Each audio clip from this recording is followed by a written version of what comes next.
Tashile Kusadevambin. It's very cold today. And I thought, maybe people who are organizing today's rally would think about maybe we postpone it. But Punsula, my staffer, whom you know very well, said to me, Arif, you never underestimate Tibetans' devotion to the cause and to the struggle. People who can travel across the Himalaya to safety and freedom don't get fazed by minus 20 degrees. And in your spirit, we find warmth. And what I want to talk to you about today is the work that you are doing and the results that have occurred. And I'd say to you that I'm here with James Maloney, my colleague. You've known us for the last 9 years. And we've been listening to you for 9 years, and we've been advocating for you for 9 years. And what has been happening in those 9 years? We've had things like $5 million of Canadian government money dedicated towards schooling in India and Nepal for your relatives, your relations, to continue Tibetan education and Tibetan culture.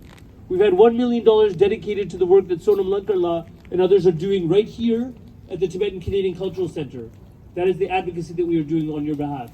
We've had things done in Parliament, including passing a unanimous consent motion about Tibet, about His Holiness the Dalai Lama, and about the cause of the Tibetan struggle, and who decides that struggle, and who decides the future. That's the Tibetan people to decide that future. We've had studies at the Subcommittee on International Human Rights about colonial boarding schools, about efforts by the Chinese government to erase your history by erasing your language and your culture. That is the work that we do, that we deliver to you as members of a government party that is advocating on behalf of Tibet. That is the work that I continue to commit to do for you and on behalf of you as the representative of so many thousands of Tibetan Canadians in my riding of Parkdale High Park. But I also speak to you today not just as a Tibetan advocate, but also as a Muslim. Because we know that you are here to talk about the sanctions that were imposed against Tibetan advocates, including some that are standing right behind me. But when they were sanctioned, also Uyghur advocates were sanctioned. And what I find is my universes are combining.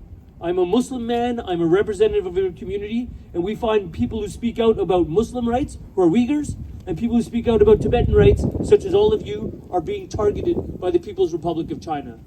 But you know what? I take some pride about that targeting. Do you know why? Because we launched something called an Indo-Pacific strategy. About a year and a half ago, we talked about it a little bit. That Indo-Pacific strategy says that we will speak out about excesses and abuses. And we will call out things such as abuses against people from Hong Kong or Taiwan or Uyghurs or Tibetans. Knowing that the government of Canada recognizes your struggle as part of the broader struggle. And then on December 10th, Punsolara was reminding me, just this year, December 10th, we sanctioned people, including Chinese officials who have been responsible for policies and authoritarian dictates against Tibetans in the Tibetan Autonomous Region. And what was the response?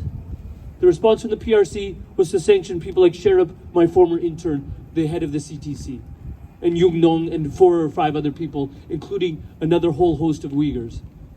And there's 2 ways you can respond. It's very simple. You can respond in fear, and you can cower, but if you do that, you're giving them what they want.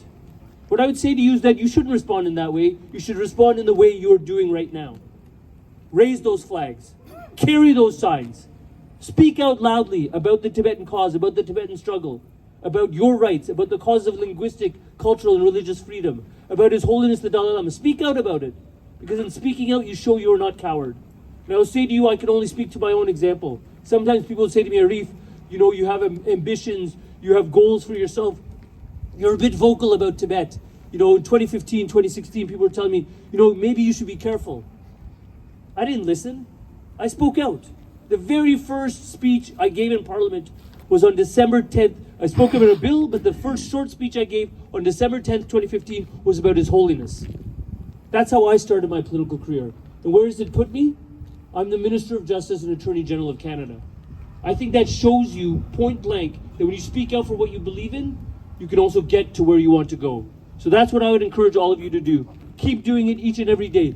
Pick a warmer day next time, but also keep doing it each and every day, because your cause is on the right side of history. And that's why I've always believed in this cause as a human rights advocate, as your representative, as a member of parliament, and as the Minister of Justice. On that note, I say, Tujiche Tashile.